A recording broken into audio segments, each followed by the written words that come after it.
Sir तो welcome to my channel exam papers. और आज हम लोग पढ़ने वाले हैं ट्रायंगल्स। हम लोग आज ट्रायंगल्स को कंटिन्यू करेंगे।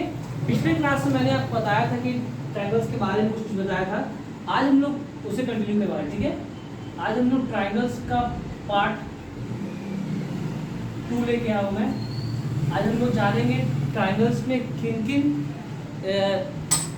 किन क्राइटेरिया से हम लोग निकाल सकते हैं कि ट्रायंगल को कॉन्ग्रुएंस कैसे कैसे हो सकता है, ठीक है।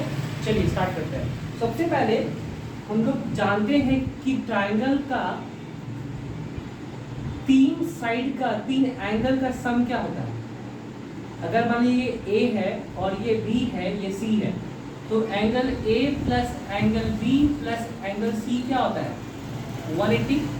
इसे हम लोग कहते हैं angle sum property of an triangle of a triangle. तीनों एंगल का सम किसी भी ट्रायंगल में कितना होता है? 180। This we call as angle sum property of an triangle.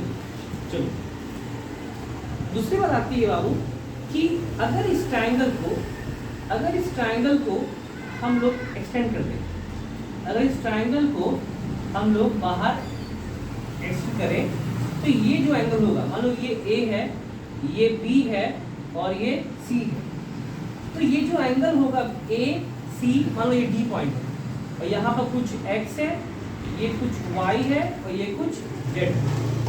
तो हमेशा याद रखना कि जो एंगल Z होगा, ये बराबर होगा X और Y के। क्या होगा? X और Y के। ये क्यों है? क्योंकि ये एंगल Z है, ये क्या है? ये है एक्सटीरियर एंगल। क्या है ये? एक्सटीरियर एंगल, क्योंकि ये ट्रायंगल के बाहर है, इसलिए क्या है? Exterior angle. और ट्रायंगल का जो अंदर 2 इंटीरियर एंगल है, ये क्या है? 2 इंटीरियर एंगल है। क्या है ये? 2 इंटीरियर एंगल। तो इसका ये फॉर्मूला होता है कि एक्सटीरियर एंगल बराबर एक्सटीरियर एंगल Z बराबर sum of 2 interior opposite angle. This angle exterior angle is equals to sum of 2 interior opposite, मतलब इसके अंदर का जस्ट 2 अपोजिट, ये और ये, इसके अंदर का 2 अपोजिट, मतलब ये और ये, इन दोनों का सम बराबर क्या होगा? ये एंगल, ठीक है। ये थ्योरम कहता है। इसे लोग प्रूफ भी कर सकते हैं, प्रूफ तो इसे भी कर सकते हैं। क्या करें कि ये जो लाइन है ना, तो पहले इसको प्रूफ करते हैं। जैसे मान लो कि ये जो है, पहले इसका बात करते हैं A B C, तो उसे प्रूफ कैसे करते हैं कि ये मान लो कि इन ट्रायंगल A है, B और C, in triangle A B C, इसे मान लो आप X Y Z W या V मान लो। क्या मान लो? V मान लो। तो ये x plus Y plus v बराबर कितना होता है? 180। ट्राइंगल का तीनों कोनों का सम कितना होता है? एंगल सम कितना होता है? 180। You know that the sum of angle of triangle is 180। ये x plus Y plus v बराबर कितना होता है? 180। और यहाँ से ये v को निकाल दो, v क्या आ जाएगा बाबू? 180 माइनस, ये दोनों को वहां ले जाओ, क्या हो जाएगा? x प्लस वाई, यहाँ से v आ गया, इस ट्रायंगल से भी आ गया। और ऐसे ही अगर हमको ये देखिए, तो ये क्या है? सीधी लाइन है। तो कोई भी अगर लाइन, अगर स्ट्रेट लाइन हो, अगर उसमें ये कितना होता है? 180 होता है। अगर उसमें ये एंगल V दिया हुआ है, क्या दिया हुआ है? V दिया हुआ है, और आपको ये Z पता हो, तो ये V प्लस Z कितना होगा? V प्लस Z कितना होगा? 180 होगा। अगर ये V है, ये Z है, तो V प्लस कितना होगा? 180। तो यहाँ से बाबू V कितना आ गया? 180 माइनस Z। तो ये V का मान आ रहा है यहाँ से 180 माइनस Z, और यहाँ से V का मान कितना आ रहा है? 180 माइनस x प्लस वाई। अगर आप इन दोनों इक्वेशन को इक्वल कर दे कि V का मान ये भी है, V का मान ये भी है, दोनों को अगर इक्वल कर दे आप, तो ये हो जाएगा 180 माइनस Z बराबर 180 minus x plus Y equal to के इस तरह 180 प्लस में, ये प्लस में, दोनों क्या हो गया? कट गया। और ये माइनस माइनस भी क्या हो गया, कट गया, तो जेड क्या आ गया, एक्स प्लस वाई। ये इस प्रकार ये सिद्ध होता है कि एक्सटीरियर एंगल बराबर होता है sum of two interior opposite angle. अब बताइए इसके जस्ट अंदर का दो अपोजिट, अगर ये ऐसे रहता, अगर ये ऐसे रहता, यहाँ पर अगर ये एक्स रहता तो इसके अंदर का ये दो अपोजिट, अगर ये यहाँ रहता तो इसके अंदर का ये और ये अपोजिट, समझिए, हाँ कोई दिक्कत नहीं। चलो तो हमने ये बताया कि ट्रायंगल का तीनों एंगल का सम कितना होता है 180। फिर हमने ये बताया कि एक्सटीरियर एंगल बराबर होता है sum of two interior opposite angle, ये बताया हमने। फिर हमने ये बताया कि जो स्ट्रेट लाइन है, जो स्ट्रेट लाइन है इसके दो एंगल का सम होता है 180। इसे हम लोग बोलते हैं लीनियर पेयर। क्या बोलते हैं, लीनियर पेयर ऑफ एंगल। दो लीनियर पेयर एंगल का सम कितना होता है 180। ठीक है, क्योंकि एक लाइन में है इसलिए लीनियर पेयर मतलब दो एंगल, लीनियर पेयर मतलब दो, तो लीनियर पेयर एंगल सम कितना होता है 180। और यहाँ पर चला कि एक्सटीरियर बराबर होता है टू इंटीरियर कोण, यहाँ पर चला कि sum of three interior angle equal to 180। कैसे आता है बताए, ये देखो कुछ में ये लाइन है, ये लाइन इससे पैरेलल यहाँ पर एक लाइन होगी, बना दिए, ये दोनों लाइन के आपस में पैरेलल है। अब जहाँ पैरेलल है वहाँ बनाओ जेड, देखो क्योंकि ये जेड बन रहा है जेड, तो जो ये होगा वो ये होगा, माना कि ये x है, ये y है, ये क्या है z है, तो अगर ये y है तो ये भी क्या होगा y, क्योंकि जहां जहां z बनता है वहां वहां बनता है ऑर्डिनेट एंगल। क्या बनता है, ऑर्डिनेट एंगल। देखो यहाँ z बनता है तो ये बराबर ये हो जाएगा, तो जितना ये y है तो ये भी क्या हो जाएगा y हो जाएगा। अगर ये z है तो ये भी क्या बन रहा है, z बन रहा है ना, ये भी एंगल कितना हो जाएगा z, तो ये पहले से x था, तो ये पूरा पूरी क्या है एक लीनियर स्ट्रेट है। ये पूरा सम कितना होता है, मैंने बताया अभी कि ये सम कितना होता है 180, तो ये तीनों का सम कितना होगा 180। तो ऐसे यहाँ बन गया x plus Y plus Z, कितना आ गया 180, ये y plus x plus Z कितना आ जाएगा 180। तो ऐसे हमने बताया था कि ट्राइंगल का तीनों एंगल का सम कितना होता है 180। शायद आप लोग जानते ना हो, पर आज आपको क्लियर हो जाए कि ये कैसे आता है, ये तीनों का सम कैसे 180 आता है, आपको ये जान जाओगे आज। सिर्फ इसे पूरा देखोगे अच्छे से। और एक्सटीरियर एंगल पता है कि ये बाहर का सम बराबर हो जाएगा दो इसका सम। चलो हो गया, इसका तो लिखो, मैं आगे बता रहा हूँ। अब देखो हम लोग सीखते हैं कि कॉन्ग्रुएंसी क्या होता है। तो दो ट्रायंगल में सबसे जरूरी होता है ना, वो होता है कॉन्ग्रुएंट। दो ट्रायंगल को अगर हमें इक्वल दिखाना है कि ये इसका शेप भी इक्वल है और साइज भी इक्वल है, तो सबसे जो चीज़ है कि आप दिखाओ उससे कॉन्ग्रुएंट है, वो कॉन्ग्रुएंट है। अगर वो कॉन्ग्रुएंट होगा तो ही वो जो है वो ट्रायंगल बराबर होगा। अगर वो कॉन्ग्रुएंट नहीं होगा तो इट इज नॉट इक्वल। सो अगर ये दो ट्रायंगल, एक ये ट्रायंगल है और एक ये ट्रायंगल, मान लो ट्रायंगल है ए, ये बी, ये सी, ये पी, ये क्यू, ये आर, ठीक है। अगर ये दो ट्रायंगल का, देखो ये दो ट्रायंगल का शेप और ये दो ट्रायंगल का size, they both are equal, अगर ये दोनों इक्वल है मींस बराबर है, then this two angle are congruent. क्या है ये दोनों triangle congruent. And if this two triangles are not equal, अगर दोनों इक्वल नहीं है तो या तो उनके शेप अलग है या साइज अलग है, तो दोनों क्या कॉन्ग्रुएंट नहीं है, ठीक है। अब कॉन्ग्रुएंट किस किस तरह से होते हैं, देखो पहला है S S S, side side side. अगर तीनों साइड इसका इसका बराबर है, इसका इसका बराबर है और इसका इसका बराबर है, तो ये क्या हो जाएंगे कॉन्ग्रुएंट हो जाएंगे, ठीक है। और या तो ये S A S, side angle side. अगर आप साइड एंगल साइड की बात कर रहे हो तो ये ध्यान रखना कि वो जो ट्रायंगल रहेगा ना, दो ट्रायंगल, उसका दोनों साइड, माफ कीजिएगा बहुत ज़्यादा आवाज आ रहा है, ये दोनों साइड बराबर है, ये दोनों साइड बराबर है, तो इन दोनों का भी बीच का एंगल लेंगे आप। ऐसा नहीं कि आप एंगल यहाँ से लेंगे, नहीं, ये साइड, ये एंगल और ये साइड, तो ये एस ए एस से क्या होगा, कॉन्ग्रुएंट, क्या होगा ये, कॉन्ग्रुएंट, ठीक है। चलो तो हम लोग पहले देखते हैं कि ये एस एस एस क्या है, ठीक है। तो ये एस एस एस क्या है बाबू, देखिए सबसे पहला एस एस एस, तो जैसे कि आप देख रहे हैं एस एस एस, इसका मतलब होता है एस एस एस मतलब कि साइड साइड और side. If two triangles are congruent by their sides,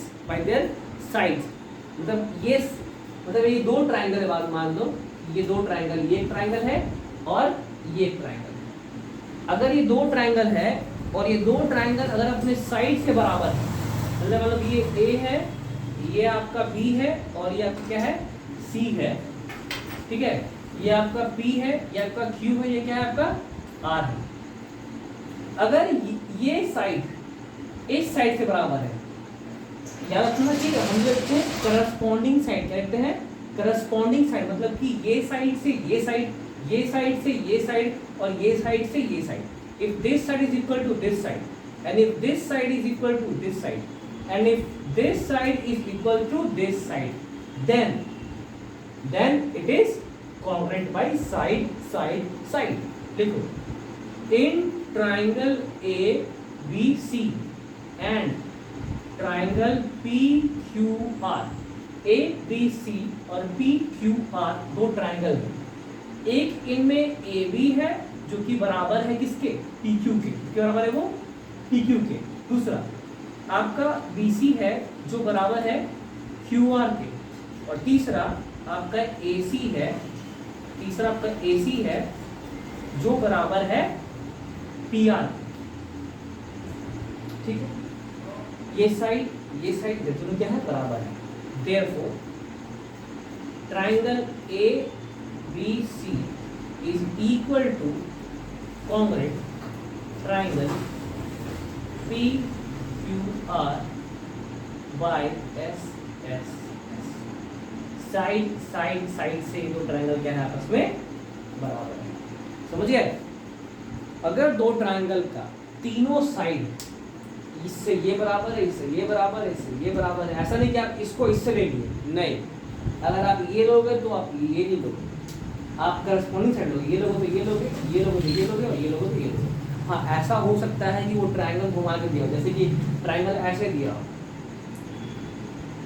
ये 4 है, ये मान लो 8 है, तो ये आपको 12 दिया हुआ है, और आपको दूसरा ट्रायंगल ऐसा दिया हुआ है कि इसका ये 4 है, इसका ये 8 है और इसका ये 12 है। तो इसको आप अगर ऐसे देखोगे तो दिखेगा कि ये 4 4 है, ये 8 8 है, ये 12 12 है, तो आपको वो सेम ही दिखेगा। पर अब ऐसा नहीं कि ये 4 है और एक ये 4 दिया हुआ है,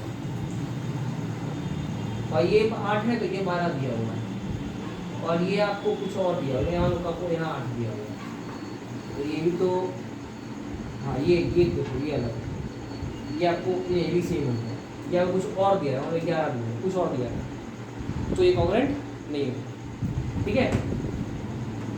अब देखो पहला हो गया एस हो गया, अब आता है SAS। अब क्या आता है, अब चलो SAS। अब SAS क्या है, देखो SAS होता है साइड एंगल साइड, क्या होता है ये, साइड एंगल साइड, SAS मतलब साइड एंगल साइड, ठीक है, साइड एंगल साइड। और दो ट्रायंगल लेंगे आप, दो ट्रायंगल लेंगे, ये इसका एक साइड, ये इसका एक साइड और ये इसका एक साइड। दूसरा लेंगे, ये इसका एक साइड, ये इसका एक साइड और ये इसका, और ये A है, ये B है, ये C है, ये P है, ये Q है और ये R है। तो इस केस में लिखेंगे हम लोग in triangle ABC and triangle, triangle का साइन है PQR और ABC, क्या हो जाएगा, AB, ये AB साइड बराबर किसका है, PQ का, AB बराबर PQ पहला। दूसरा एंगल ABC, B बीच में है ना, तो देखो B बीच में लाया मैंने, ए बी सी, ये पूरे एक लाइन बन रहा है ए बी सी, इसीलिए मैं साइन भी ऐसे ही बनता है ये साइन एंगल का साइन है, ये बीच में एंगल है बी, ठीक है। जब भी हम ऐसे लिखते हैं मतलब ये साइन किसका है, ये एंगल का साइन है, लिखा ना ए बी सी, मतलब एंगल कहाँ पर है, बीच में एंगल है, ठीक है। ये आपका ए है, ये आपका बी है और ये क्या आपका सी है, ठीक है।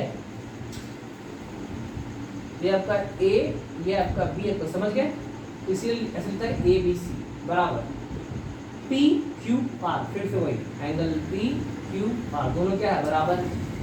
अच्छा दिया हुआ है, ये रीजन भी क्या, अगर रीजन अगर आप क्वेश्चन सॉल्व करो तो इसका रीजन भी दोगे, इट इज गिवन। और ये भी क्या है बाबू, ये भी दिया हुआ है, ये भी गिवन।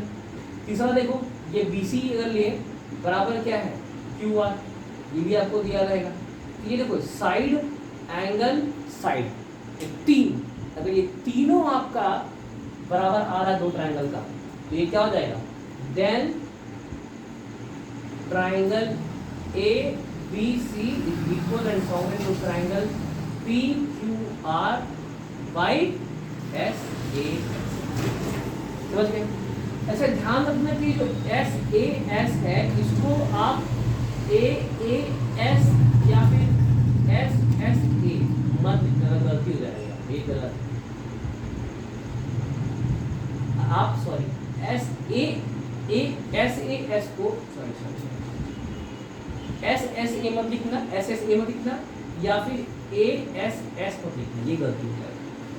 मतलब जब भी दो साइड आएगा, दो साइड इंक्लाइंड रहेंगे, उनका बीच का एंगल लेंगे आप। ऐसा नहीं कि आप ये साइड दो लिए यहाँ एंगल लेंगे, नहीं ऐसे नहीं।